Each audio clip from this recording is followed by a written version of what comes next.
I'm going to save a lot of people money right now.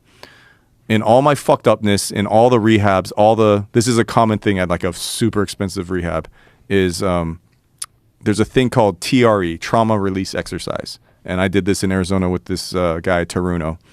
And from what he tells me, humans and domesticated dogs are the only animals on the planet that after they experience any kind of trauma, carry it in their body for the rest of their lives. Wow. So you have a cheetah chasing like a gazelle and like getting this close, like scratching its butt. Like if that was a human, you're like, bro, I almost got killed by a Yeah. But then you see the gazelle like a minute later go sip some water in a lake and the butt's doing a little, like it's shaking that insanity out. Like, oh, and then it's like it never happened again. But if we're, whatever, this is what's taught to me, and to me, in my situation, it was true. If you've had like any kind of trauma, you just carry that. It creates stress, anxiety, addiction, all these things.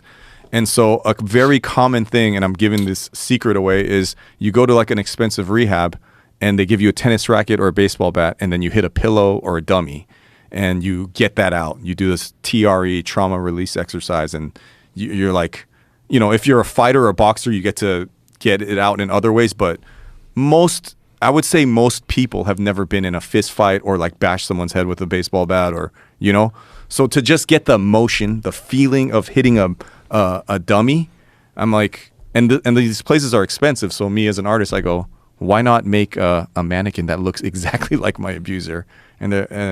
Or I take it one step further. I'm like, can I just hit a person like that's wearing pads? And they're like, Dave, this is like a business. Like there's lawsuits and liabilities. And I go, oh, well, you could do that or you can't do that because you're a professional, but I'm an artist, so I have artistic license. So a few years ago, this is before you left LA, this was the worst business decision for me because it cost millions of dollars. And this is what a normal art show is now like, right? Like a line waiting, Banksy, whoever, Damien Hirst, and then everyone comes in, takes a selfie. They don't give a shit about the art, and then they just post like, I was there, right? Right. And so that same side to me. Does that irritate you? Well, there's a part of me that's like, well, I want to get more likes and more whatever. But so in a way, it ended up being the best business decision I've ever made, because I had a show in an office building where I rented out this entire office building. In each room, I'm trying to basically steal everything that I learned in all these rehabs and recontextualize it in like in an artistic way. Like most people have never screamed their lungs out, right? And there's movies where you go scream at the ocean. I had one where you walk in a room. This is just like, I'll give you like two of them. You walk in a room and there's a punk band where the lead singer just OD'd as soon as you walk in. And then they grab you and they go, you need to finish the song. And the song is like written out on the wall. I spray painted the lyrics. It's like, I'm the best, I'm the best, I'm the motherfucking best. And they make you keep screaming it, and then you get to be the lead singer of this, and that's just one room, right? And then you go in another room and it's covered with sculptures, like all these found object sculptures I made. But I'm doing the fucking thing that I said. I'm a magician giving away this. There's a guy in there and he knows everything about you. Or not everything, but you fill out an application, so he knows like what's bothering you, what causes you the most stress. And he goes up to you and he says, hey, Joe, I know you're having some problems right now at home, or whatever your issue is. He goes, I invite you to take that out on me. And you're like, what?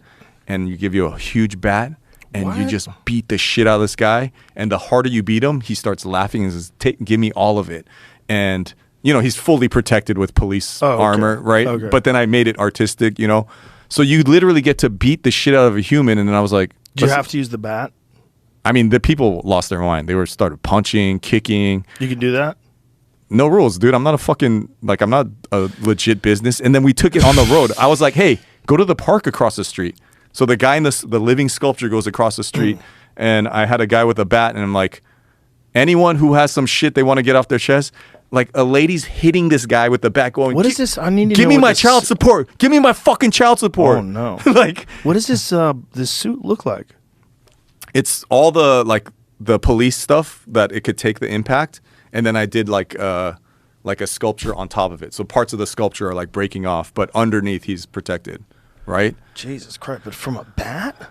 Yeah. Was the person hitting him in the head? He had it fully neck, Yeah? fully this, and we told them don't hit the like what we learned the hard way. Like he got one right here, That's what I was asking. but like, because but your head's gonna get rattled no matter what, just from the impact. But the and this is 4 years ago I did this, and I'm like the show, like I just explained two things that happened at the show, and there was like hundreds of rooms.